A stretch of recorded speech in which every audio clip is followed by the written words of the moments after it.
गरीबों और अमीरों में जो फ़र्क होता है लेडीज़ एंड जेंटलमैन, के गरीब जब भी पैसा कमाता है तो सबसे पहले वो स्पेंड करता है, अखराजात करता है, और जो बकाया रकम बचती है वो इन्वेस्ट करता है।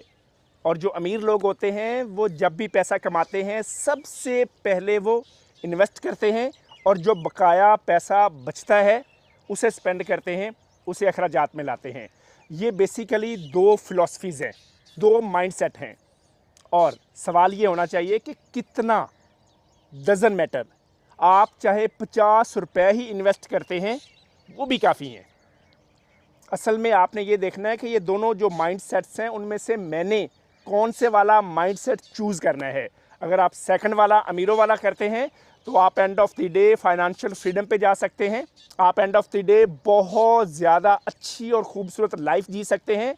लेकिन अगर आपने पहले वाला माइंडसेट अपनाया तो आपकी ज़िंदगी रोज़ाना सिसकती रहेगी, मरती रहेगी, क्योंकि आप जो कमाते हैं उसे स्पेंड कर देते हैं और बकाया इन्वेस्ट करने के लिए कुछ बचता ही नहीं। आपकी आमदनी का एक बहुत हिस्सा क्या आपने गौर किया किस लिए होता है? यकीनन हम उसे अपने बच्चों की एजुकेशन पे लगाना चाहते हैं। लेकिन क्या आपने कभी सवाल किया कि एजुकेशन से मेरी क्या मुराद है?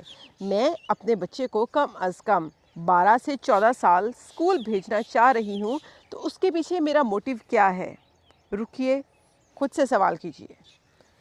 इस पॉज़ के बाद जो आपने अभी लिया कि मैं अपने बच्चे को स्कूल इतने शद्दोमत से क्यों भेजने की कोशिश कर रही हूँ, क्यों मैं बहुत ज़्यादा ख़िलाफ़ हूँ गवर्नमेंट की छुट्टियों के और इस सारे सिस्टम के, मैं अल्टीमेटली क्या निकालना चाह रही हूँ। तो बेसिकली मुझे नहीं पता आपका आंसर क्या होगा, लेकिन होना क्या चाहिए? 3 आंसर होते हैं। पहली बात, हम अपने बच्चों को लिटरेसी सिखाना चाहते हैं। हम चाहते हैं वो लिख और पढ़ना सीख जाएँ, इस बेसिक स्किल को सीख जाएँ, जिसे हमने बहुत से सालों के ऊपर फैला दिया है। नंबर 2, हम चाहते हैं हमारे बच्चे के अंदर क्रिएटिविटी आए, कोलैबोरेट करना आए और उसे उसकी कम्युनिकेशन स्किल्स बहुत अच्छी हो जाएँ। और तीसरी बात, हम चाहते हैं हमारा बच्चा लाइफ़ लॉन्ग लर्नर बने, जो कि असल में एजुकेशन सिस्टम के बेसिकली 3 मकासद हैं।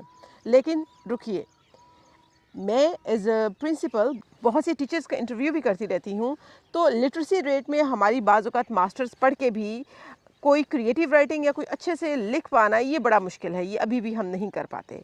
हमारा सिस्टम बच्चों को कोलैबोरेट करना तो नहीं सिखा रहा, हाँ, हम विन और लूज़ सिचुएशन में ज़रूर हैं। हमारा सिस्टम डिज़ाइन ऐसे हुआ है कि हम किसी को हार के जीतना चाहते हैं, और ये आप अमली ज़िंदगी में भी देखेंगे। बहुत बड़ा आप कोई भी काम कर रहे हैं तो आपकी हमेशा ये कोशिश होगी मेरे करीब कोई ना आए, ये मेरे राज़ ले जाएगा। कोलैबोरेट करना हमें नहीं आता, क्योंकि हमने बहुत बचपन से मुकाबला करके उसके ऊपर खड़ा होना सीखा हुआ है। कम्युनिकेशन स्किल्स पे हमारा काम ही नहीं होता। क्रिएटिव बनना, ऑब्वियसली स्कूल्स आपकी क्रिएटिविटी को प्रमोट करने के लिए बने ही नहीं हैं। और लाइफ लॉन्ग लर्निंग, हमारे बच्चे जैसे ही 10वीं या 12वीं या कोई भी एग्ज़ाम पास करते हैं, वो बहुत खुश होते हैं कि दोबारा इन किताबों का मुँह कभी नहीं देखना पड़ेगा। तो स्कूल का असल मकसद क्या था और हम क्या दे रहे हैं?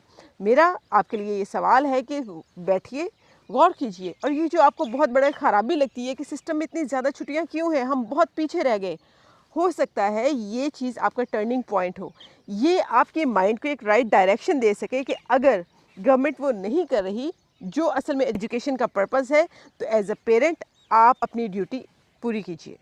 सो लेडीज़ एंड जेंटलमैन, अब आपका सवाल ये भी हो सकता है जो मैंने बताया, गरीबों की और अमीरों की फ़िलॉसफ़ी, कि ठीक है, मान लिया हम अमीरों की फ़िलॉसफ़ी पे जाते हैं तो इन्वेस्ट कहाँ पे करें। याद रखिएगा, नंबर 1, आपने जो पैसा कमाना है सबसे पहले जो इन्वेस्ट करना है अपने माइंडसेट पे। अच्छी किताबें लेनी हैं, अच्छे कोर्सेज़ लेने हैं, अच्छे कोचेज़ के साथ आपने कनेक्ट होना है, अच्छे मेंटोर्स के साथ जुड़ना है और अपने माइंडसेट को वर्ल्ड क्लास बनाते जाना है, इसके अंदर अच्छा डाटा डालते जाना है।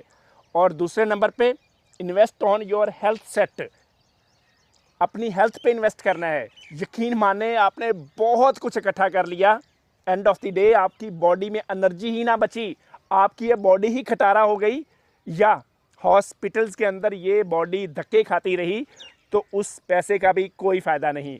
ये 2 चीज़ों पे आप सबसे पहले इन्वेस्ट करें, और उसके बाद अगर बकाया इन्वेस्टमेंट करनी है तो फिर अपने दोस्तों से, रिश्तेदारों से जो आपसे आगे हैं, बेहतर हैं, या कोई फाइनेंशियल एडवाइज़र्स हैं, उनसे एडवाइस लें और इन्वेस्ट करते जाएं।